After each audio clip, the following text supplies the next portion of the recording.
Andy Haldane. Congratulations on your Honorary Award today. Could I ask you first of all for a few words on what that feels like to receive your honorary degree? I'm absolutely over the moon. It's always lovely to go back to a place where you were taught, where you cut your teeth, whether that's back to your school or back to your university.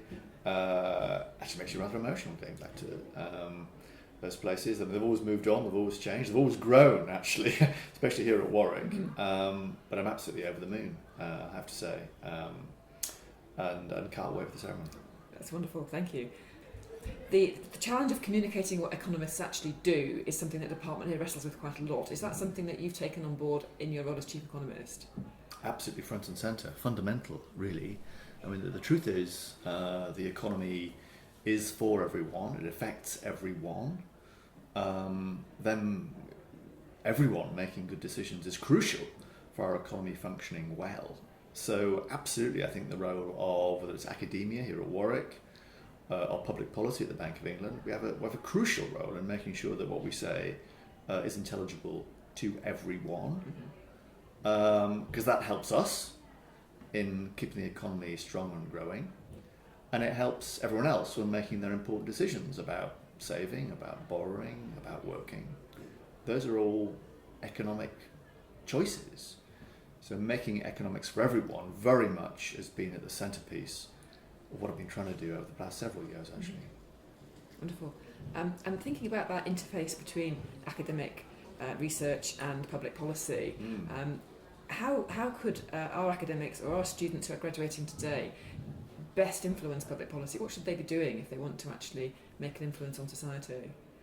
Well, I'd say to them the same thing I say to all of the new graduate entrants to the Bank of England, actually, which is that they have an incredible endowment of issues to wrestle with economically and socially. This is as good as it gets when it comes to studying economics and when thinking about public policy to improve our economy. So if that's it could be about how we best grow our economy, how we boost productivity in our economy.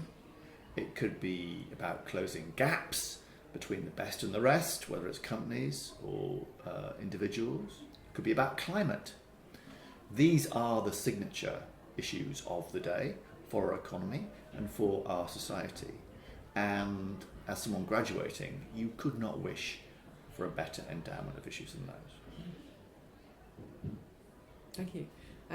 You mentioned that early career economists in the Bank of England. There's a partnership between the bank and Warwick Business School to offer some training and some education around public policy and issues. Is that working well? Is that something that you'd like to expand?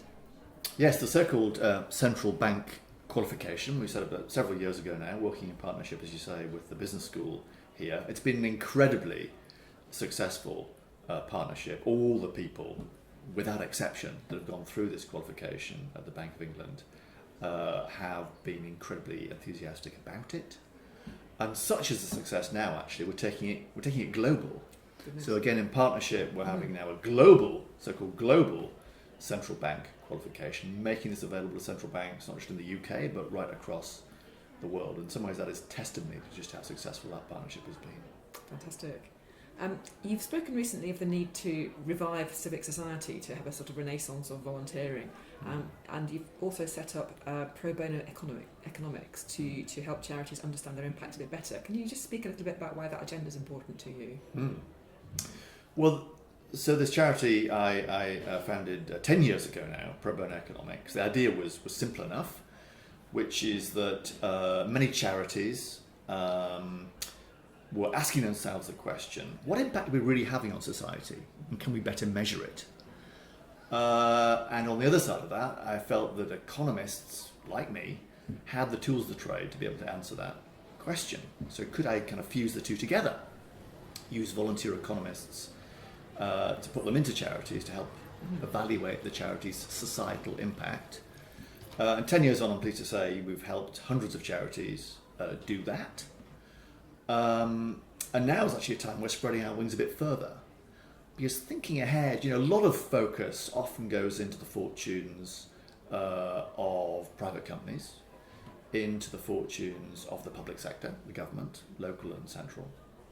But too little focus goes into, if you like, the third pillar, the third sector, charities, community and faith groups. And I think they're absolutely crucial to the social glue of society and therefore need more prominence. And part of what I hope Pro Bono Economics can do in the period ahead is to help support, bring that third pillar, that third sector, to a position of somewhat greater prominence in society. So we have a more equal balance between the market, the state, and charities and communities. That third bit has been missing. That's one of the reasons we see such polarity in society right now. Some of that social glue's been missing, and if we can help recreate some, that'd be fantastic. And does that speak slightly to the importance of being able to measure, to actually have some metrics and say, well, actually this charity's contributed in these ways when you're trying to persuade politicians to take forward an agenda? That can certainly help. You know, what isn't measured tends sometimes to be overlooked, and certainly it's hard to manage that which is not measured. So although it sounds a bit arid, a bit nerdy, it turns out that issues of measurement, how well a charity is doing, how much of a contribution it is making, are pretty crucial to boosting that contribution, to having it better recognised, understood, managed, and indeed financed by society. So yes, measurement is a key plank of this, one of many planks that need nailing in place better than is the case right now. Super, thank you. And then just finally, thinking back to your own time here, this may be slightly unfair, but thinking when you were studying economics here at Warwick, is there any one thing from your time here that you've held on to throughout your career, or that's really helped you as you've progressed in your career and your post-university life? There's been several things really. I mean, one was the friends I developed then, which I still have now, I'm happy to say. The second was a link with the academics here, many of which have been sustained over that almost 30-year period now, frighteningly enough. And the third thing, of course, is I very much see my time as Warwick as having been my rite of passage as an economist. So the tools and techniques I learned then, I can say I am using every day today.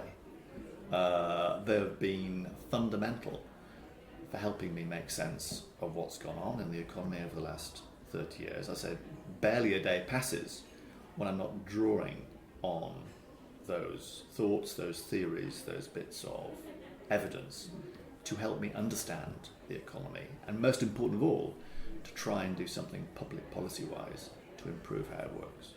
Wonderful. Thank you very much. Thank you very much.